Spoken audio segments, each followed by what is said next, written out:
It took nearly 80 years, for failed inventors, and one desperate marketing gimmick before anyone actually wanted this thing. Today you touch it every single day. The zipper's story begins with failure. In 1851, American inventor Elias Howe, already famous for helping develop the sewing machine, patented an automatic, continuous clothing closure device.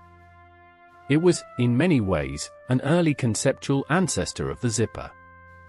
But Howe never bothered manufacturing or marketing it, likely because he was too busy defending his more valuable sewing machine patents in court. His invention sat forgotten, unused, for decades. Nearly 40 years later, in 1893, a Chicago-based inventor named Whitcomb Judson revived the idea, patenting what he called a hook-clasp locker, a hook-and-eye-shoe fastening device. Judson debuted it at the 1893 World's Fair in Chicago, hoping to attract investors and public interest. It flopped. The device was clunky, prone to snapping open unexpectedly, and difficult to manufacture reliably. Judson's clasp locker sold poorly and never gained meaningful traction. Judson didn't give up, forming a company to keep refining his design, but success remained elusive for years. The real breakthrough came from a young Swedish-American engineer named Gideon Sundback, who joined Judson's company in 1906. Over the following decade, Sundback repeatedly redesigned the mechanism, and in 1913, he patented what he called the hookless fastener, featuring interlocking teeth guided by a sliding tab, essentially the modern zipper design still used today. Even with a genuinely functional design finally in hand, the public still wasn't interested. Sundback's hookless fastener struggled commercially for years, mainly used in niche applications like tobacco pouches and specific military equipment during World War I. Clothing manufacturers largely ignored it, considering it an unnecessary novelty when buttons and hooks already worked perfectly well for centuries of fashion. The device didn't even have its now famous name yet.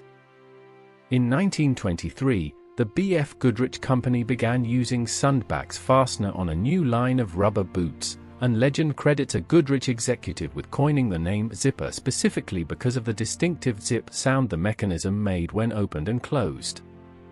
The playful, catchy name helped, but adoption still remained frustratingly slow across the broader fashion industry. Throughout the 1920s, zippers remained largely confined to boots, tobacco pouches, and specialty items, still widely viewed by mainstream fashion as a strange industrial gadget rather than something suitable for everyday clothing. Many clothing manufacturers and consumers alike simply didn't trust this unfamiliar mechanism enough to replace the buttons they'd relied on for generations.